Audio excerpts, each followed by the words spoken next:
Hi, welcome to Bowling on a Budget Therapy for the sneakerheads across the world, man. Have a seat right here, and we can get started right now. All right.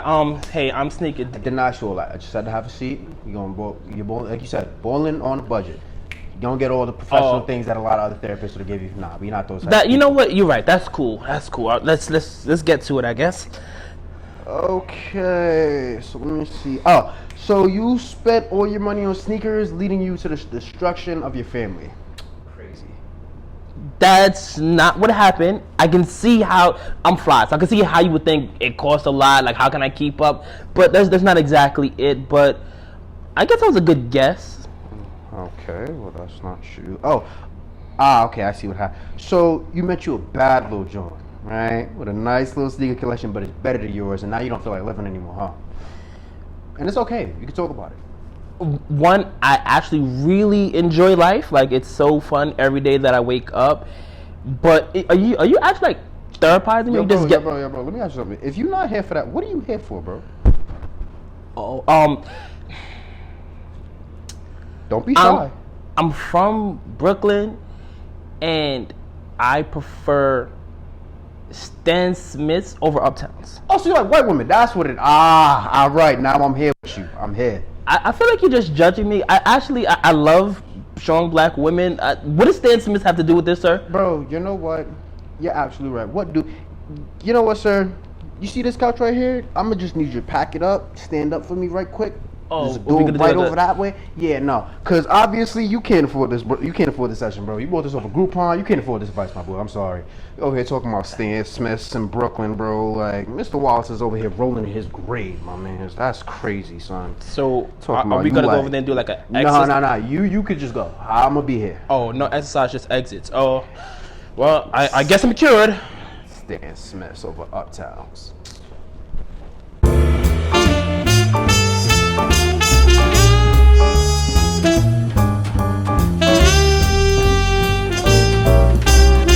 Your boy Snkr D. And you got your stuff. And this is Kick Chat, Season 2, Episode 3. Brought to you by KYG. Yeah. What up? It's your boy Snkr D. And you got your stuff. This is Kick Chat, Season 2, Episode. Alright, so let's get into it. What's cashing out? $2,000. Like I feel like if I have to spend more than $2,000, so I cashed out. A G's not cashing out? A G's not cashing out because you could save like a check or two. You could save a G, right? But if I gotta save 4 checks just to get to, or if I gotta sell 4 sneakers just to get to the sneaker that I want, I feel like that's cashing out. Cashing out for me would be spending, I don't know, I think spending over a G. Like, I don't do it often, but I have. If my girl's watching this, please fast forward. But yeah, I don't do it often, but I still think like, and I really do think it's because of my sneaker journey. So like someone that might have just gotten to buying sneakers, a G doesn't sound that far off. Like, I remember when I first started like buying sneakers, like we would get them early and things like that. And like, I remember when I paid, what was it, like $340 for the blue foam posits, the pennies. And I remember we went to Flight Club and I was like, yo, that was cashing out. So then a few years later, for the jump to 300 being, like, that's just average. Like, that's not, like, that's, at this point, Nike is almost asking for 300 for resale. You feel me? So that's nothing. And cool. But, like, paying over a G for something for me, like, it always feels irresponsible. Like, now, I am irresponsible, so I do it. But it always feels like, this is ridiculous. Breaking news. Hey, we are back to you with another breaking news, and we are here at. No. Wrap it up. Wait, time out. Bro, I'm in the middle of a. Move a little bit. Now we in the middle of I'm sorry, you get my breaking news. All right, we in the middle of an interview. So let's talk about this bet. because I was just outside and them Joe Fresh goods got the block hot. So we need to up the bet. A Baltimore block? What kind of block is this? You talking to you. But we need to up the bet because $50 is not gonna cut it. All right, so what's the bet? When you lose this bet, I really want you to fit. So you don't like New Balance. I don't wear Yeezys, right? You don't like Adidas, but that's not true. You just have. That's my homie stand.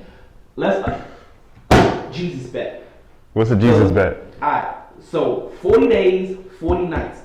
The loser. So if New Balance don't make top 10 at the year, I have to buy a pair of Yeezys and wear them consecutively for 40 days, 40 nights. Okay. If New Balance makes top 10, you have to buy a pair of New Balance and wear it for 40 days, 40 nights. No exceptions. Who's tracking these 40 days and 40 nights? The gram. You're gonna every day. You gotta put a picture up of us wearing it on the gram. Bet. All right, man. And here you have it. Breaking news. See you guys next time. Man, why does it work shit? Back to you. Back to you guys. But let's stay in this resale realm, and let's move on to. Do you think sneaker companies are invested in the resale value of their sneakers? And like, when I say invested, I'm not trying to go back to the whole mom scandal gate thing. I'm just thinking do you think they're producing sneakers in mind of, let's see how much we can get this to resell? No, I don't think that. Cause I feel like their bottom dollar is their bottom dollar. Like the bottom line is we're trying to make as much money as we can. After it leaves our hands, whatever happens. But I don't believe that. I think at one point that was true, but at this point I don't. Son, all right, if we go back to the Concord Space Jam Cool Grade time, that was one of Jordan Brand's highest selling sneakers. You feel me? And it would produce 1 million of them because they knew it would sell. Yeah. Bro, these collabs, they know they're gonna sell. Yeah. And they purposely underproduce them. So I'm like, yo, the only way this makes sense is if they somehow see a profit, and it may not be a financial profit, but they have to see some sort of profit in producing these sneakers that are gonna have these super high resale values. Because, dog, they could have produced 400,000 Travis Scott 1 fragments, and it's all 400,000 would have sold. But I personally feel they were more interested in a limited quantity. And the only reason you'll be interested in a limited quantity if your bottom line is what you actually sell for is because you have to care about the resale value at some point. Yeah. I feel like they also want some stature to come with their sneakers, right? If you produce it to the masses, like doubling up on, say they produce 200,000, right?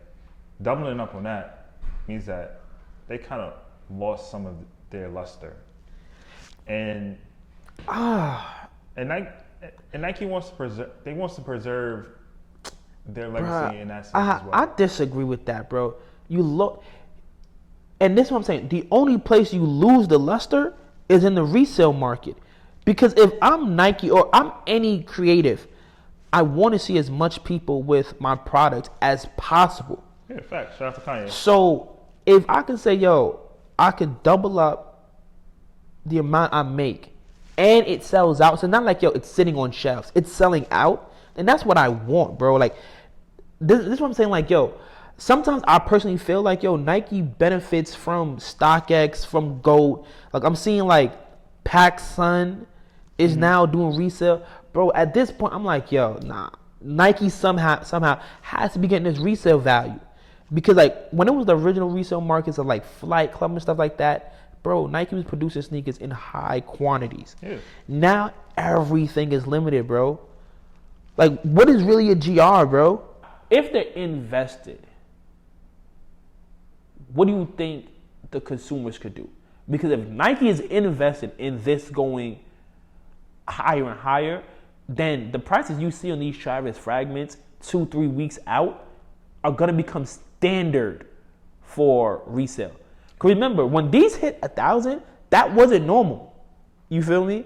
And now that's damn near hella normal, bro. Like 4x4s. Bro. Shot. Yo, you a mad petty, bro. Union ones. Bro.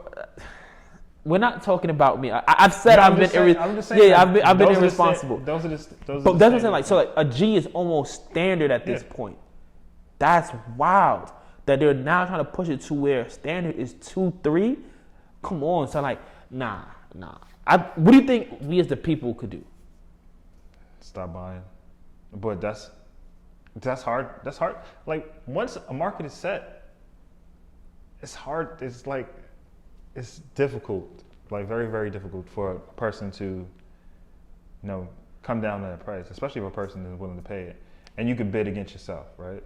And that's what I'm saying. So, yeah, once the market is set, it's go along, get along. You feel me? Like, yo, hey, it is what it is at this point. But here's what I'm saying. Like, yo, I'm pretty sure Martha Stewart's went to jail for this.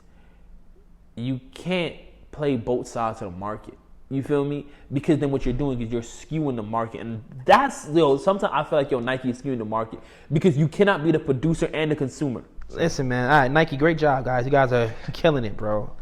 Like, seriously. Like, that was ingenious, bro. I'm going to make the base product, buy it, and then resell. That's shit.